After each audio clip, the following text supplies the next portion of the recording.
Welcome back to doctors informations. చాలామంది doctors చెప్తున్నారు, మేము కూడా ప్రయత్నం చేస్తున్నాం. ఇదంతా కూడా మనం వామ్గా ఉండాలని. So warm wishes to everybody. కామన్గా ఒక టాపిక్ ఆలోచిస్తూ ఈరోజు వచ్చిన సజెషన్ బట్టి ఈరోజు మనం ప్రజెంట్ చేస్తున్నాం. Low BP. సాధారణంగా మా దగ్గర పేషెంట్స్ వచ్చినప్పుడు కూడా మీకు హైపర్ టెన్షన్ ఉందా అని అంటే వాళ్ళు అంటారు, లేదు సార్ మాకు లో బీపీ ఉంది అని. అసలు ఈ టర్మ్ ఉందా? లో బీపీ అనే టర్మ్ ఉందా లేదా? డెఫినెట్గా ఉంది. లో బీపీ అంటే మనం ఇంతకుముందు హైపర్ టెన్షన్ గురించి విన్నాం కదా. నార్మల్ బీపీ అనేది ఒక ఏజ్ బట్టి that is normal for them. ఆ ఏజ్ పరంగా ఆ బీపీ బ్లడ్ ప్రెషర్ కానీ అంతకంటే తక్కువ ఉంది అంటే it is called low BP. బీపీలు ఏమన్నాయి? 2 parts కనుక్కోమని చెప్పాను కదా డాక్టర్ దగ్గర.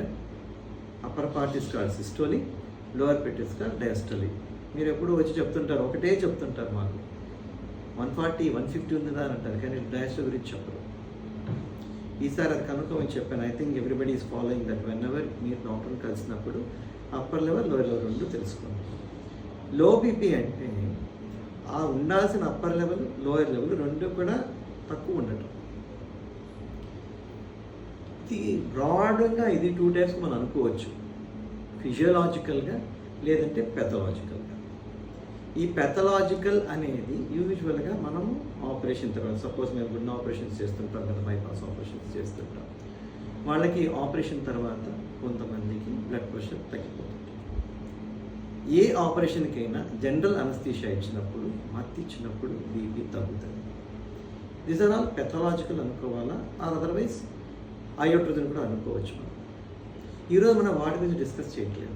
ప్యూర్గా ఒక సొసైటీలో లో బీపీ తోటి వచ్చే పేషెంట్స్, అవుట్ పేషెంట్స్కి వచ్చే వాళ్ళ గురించి మాట్లాడుకుంటున్నాం. మీకు తెలిసిందే, ఈ లో బీపీ అనేది కామన్గా ఆడవాళ్ళలోనే ఉంటుంది. ఎందుకు, ఏంటి అని మనం తెలుసుకున్నాం కదా.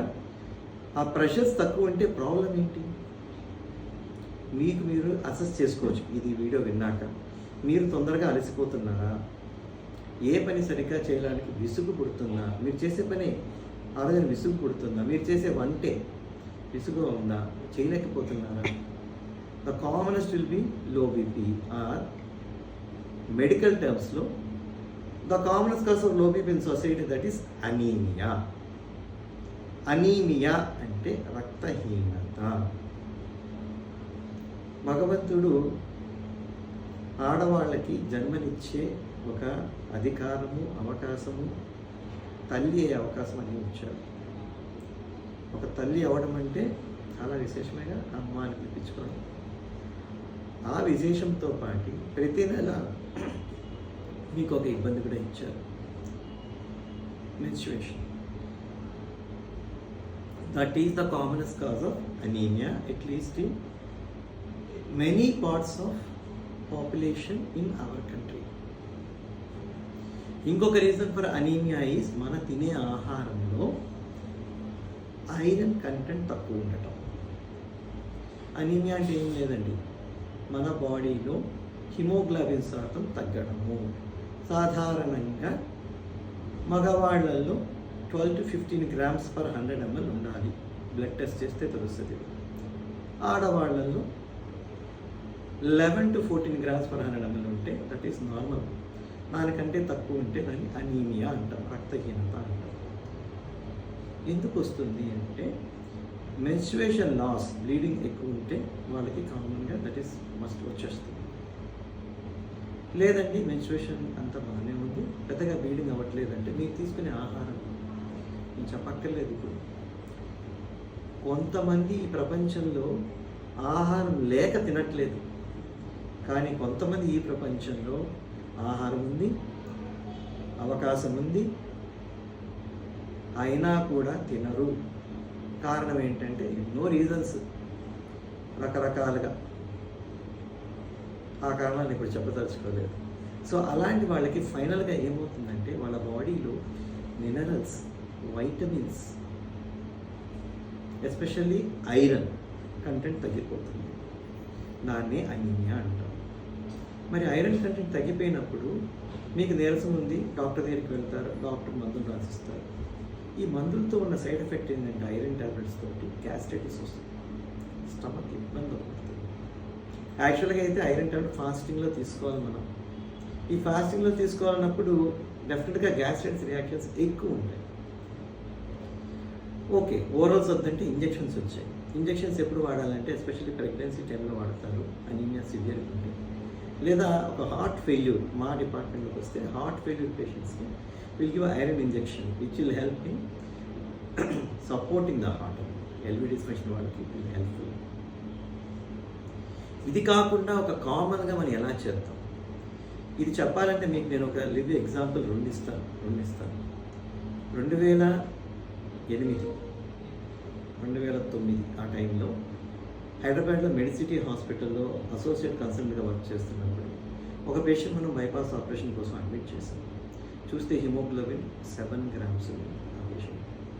అందరికీ చెప్తుంటాం, ఆ పేషెంట్ కూడా చెప్పాము. ఏం చెప్పామంటే ప్రతిరోజు మీరు నల్లగా ఉండే బెల్లం, ఎంత తెల్లగా ఉంటే అంత యాసిడ్ రియాక్షన్ చేసి దాంట్లో ఉన్న ఐరన్ కంటెంట్ తగ్గిపోతుంది. జాగ్రత్తగా వినండి, బెల్లం ఎంత నల్లగా ఉంటే అంత హెల్దీ. మనకేమో తెల్లగా కావాలన్నీ, కాదు. తెల్ల బియ్యం not healthy and compare to తక్కువ పాలిష్ చేసిన బెల్స్. అలానే నల్ల బెల్లము, తాటి బెల్లం కావచ్చు, మనం చేసి చెరుకుతో వచ్చిన నల్ల బెల్లం కావచ్చు, అందులో ఐరన్ కంటెంట్ ఎక్కువ ఉంటుంది. రెండిట్లో తాటి బెల్లంలో ఐరన్ కంటెంట్ ఎక్కువ ఉంటుంది. ప్రతిరోజు మీరు 3 పూట్ల నీళ్ళల్లో వేస్తే బెల్లం కరిగిపోయి పానకం అవుతుంది, ఉదయం, మధ్యాహ్నం, సాయంత్రం. అలానే ఉత్త పానకం తాగాలంటే ఇబ్బంది. గుర్తుంచుకోండి, శ్రీరామనవమి అప్పుడు అందరూ పుచ్చుకుంటారు. శ్రీరామనవమికి జాతితో కులంతో సంబంధం లేకుండా ప్రతి ఒక్కరు పుచ్చుకుంటారు. సో వాళ్ళు ఏం చేస్తారంటే అందులో కొంచెం ఏలక్కాయ పొడి యాడ్ చేస్తారు, సో దట్ మనం తీసుకున్న పానకానికి హెల్తీగా. ఇలాగనే చెప్పిన ఆ పేషెంట్ కూడా, మీరు ఇలా చెయ్యండి, 3 పూట్ల చెయ్యండి, ఒక 4 రోజుల తర్వాత రండి అన్నారు. అందరూ పేషెంట్స్ అలాగే సిన్సియర్గా ఉంటే డాక్టర్ చాలా పని తగ్గిపోతుంది. ఆ పేషెంట్ చాలా sincere. They came from Kadapa. I still remember. 1 month తర్వాత హిమోగ్లోబిన్ చెక్ చేసి ఒక్క ట్యాబ్లెట్ కూడా పెట్టలేదండి ఆ పేషెంట్. 1 month తర్వాత హిమోగ్లోబిన్ డిటెక్ట్ చేస్తే 12.5 grams పెరిగింది. ఏం చేశారు వాళ్ళు? ఒక ట్యాబ్లెట్ తీసుకోలేదు, ఇంకేం చేయాలి, ఇంజెక్షన్స్ కూడా లేదు. ఎప్పుడు కూడా మీరు ఆ పని చేయొచ్చు. మీరు ప్రతిరోజు స్నానం చేసినా కనీసం ఇలా అని ఒక ఫోటో దండం పెట్టుకుంటారు కదా, అది ఏ ఫోటో అయినా పర్లేదు. ఆ ఫోటో ముందు ఈ పానకం పెట్టుకోండి, తాగేసే వెంటనే. ఏలక్కాయ పొడి వేసుకున్నారంటే ఇబ్బంది లేదు, మీకున్న పానకం వల్ల హీట్ ప్రొడ్యూస్ అవుతుంది మాట చెప్తారు, అంత అవుతుంది. 2వ ఎగ్జాంపుల్ చెప్తాను.